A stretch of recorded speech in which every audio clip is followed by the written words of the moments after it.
8 Root Jude, Lord Sear. It's the All Out Show. We on the air from 4 to 8 Eastern Standard Time. You know what I'm saying? We here. We in the building. We got special guests in the house.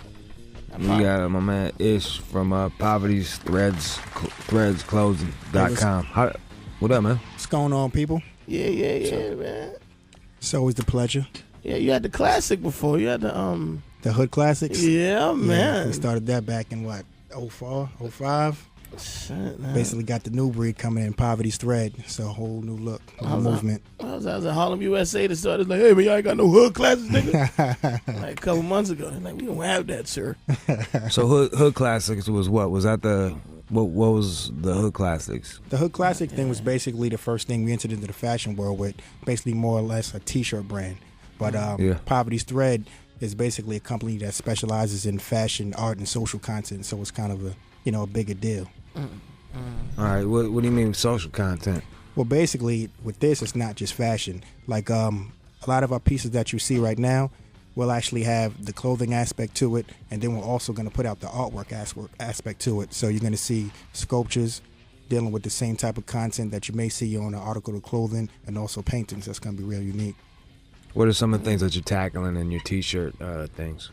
Basically, we try to concentrate on a lot of social content that everybody can relate to, because basically the reason why we named it Poverty's Thread was because we feel that poverty is the essence of all creativity. Those who have a lack of resources, who create something out of nothing.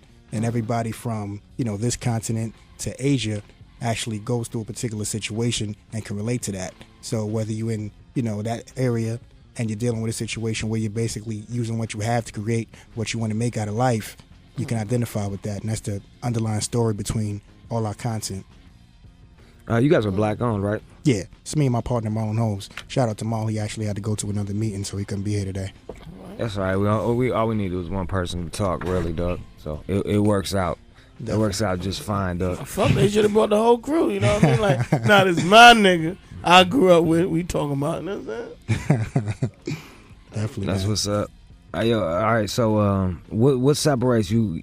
There's this. When I went to the magic show, it just seemed to be like this trend of like, I don't know, a lot of like tight fitting, really bright colored T-shirts. Yeah. That's just kind of flooding the market in the urban world. To be honest, I just see a lot more urban shit that is.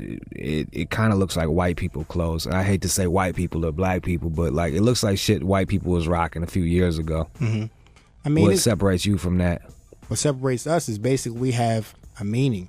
We have a basic concept that we stick by, and it's not just slapping a logo or trying to go with the latest color scheme because that's what's hot right now. Everything that we do, we basically have a direction going towards it, and it speaks to a particular subject matter going on in a particular culture that we design that season after. So basically, when you get a Poverty's Thread product, it'll actually be social content.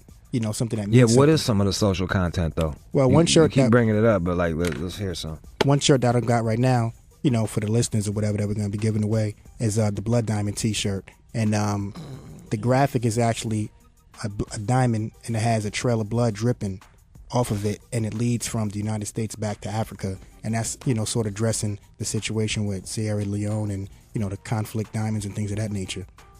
That's what's up. What about some other ones? The one I like was the 54th Infantry T-shirt. The 54th Regiment. That basically. Or excuse me. Yeah. Yeah, it's a tribute to the the Massachusetts 54th Regiment, which is basically one of the first black infantries in the Civil War. And on the front, you'll actually see the shotgun and the soldier's hat being held on top, and the back of it actually has the flyer that they use to recruit the soldiers. That's what's up. So it's some political statements that look fly at the same time. Basically, what we try to do is we try to keep it looking fly but still conscious. That's basically what we got, trying to get our message across at the same time and still giving people some substance added into it.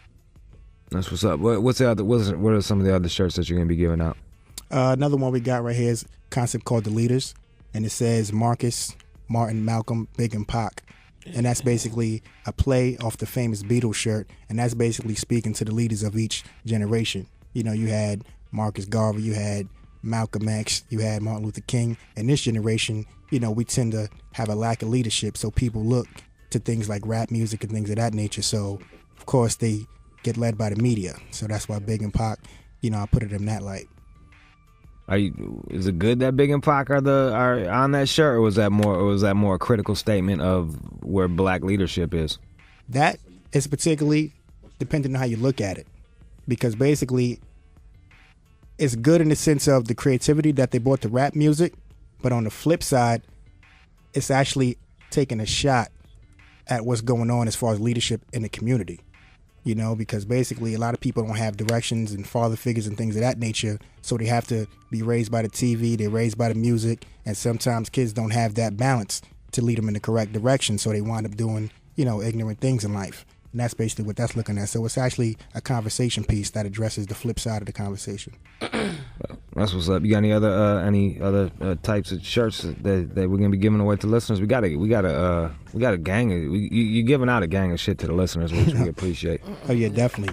Good looking out, man. One of the ones that symbolize what we stand for is the Poverty's Thread logo tee, and it actually has our symbol, which is our coat of arms, and in it you got 2 pennies, you got a needle crossing, and you have actually the shield, and that represents strength, culture, and creativity.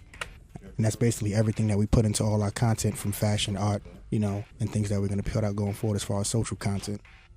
Most def. Let's go to the phones. We got Dan in Massachusetts. Dan, go ahead, man. What up, Dan? Hello. How you doing? What's happening? Chilling, What's man. happening? I'm from Massachusetts. I'm really feeling that 54th Regiment shirt. Appreciate that, man. The one thing I want to tell you, though, is really to put something fashionable with something conscious together is really hard. Definitely. And it kind of sounds like you guys have done a good job of doing that. Like the Blood Diamond shirt you're describing sounds pretty hot. Mm-hmm. I've looked at the shirts. They all look. Hold on, we're gonna give you a T-shirt too. All right, Dan. I've looked at the shirts, and they all are very, very rockable. And they don't like a lot of times like those conscious T-shirts. They look like some granola bar, motherfucking licorice root chomping, incense burning in the dread style shit that I just can't really relate to. But like this shit is very fashionable and it has a message. Exactly. I mean, that's what we try to appeal to. I mean, at the same time, the concept may be, fueled by an aspect of some type of lifestyle that was over here in this continent, but somebody in Asia might feel it, because in the UK and Japan, they really like our clothing as well. So we try to keep that balance with fashion first and then give you some type of message so you can think at the end of the day. That's what's up. All right, this is what we're gonna do. Let's open up the phone lines. 888-SHADE-45. It's Poverty's Thread. Is it Poverty's Threads or Poverty's Thread? Poverty's Thread. Okay. Poverty'sThread.com. Go to Poverty'sThread.com. Check out the website. You can see all the gear there. Can they order it off of there too? Or all you got to do is click the shop button at the top of the website, and it'll take you to the catalog of the shopping cart. Indeed, and that's not hard to do, but for our callers, call up right now 888-SHADE-45, and we're just gonna run through these callers and hook y'all up with some free T-shirts. And if you can't get through, man, just keep calling back because we have enough for a lot of people. So just keep calling up, man. Thank you so much, Ish. No problem. Always. Good looking 888-SHADE-45, man. Let's play music, come right back. It's the All Out Show.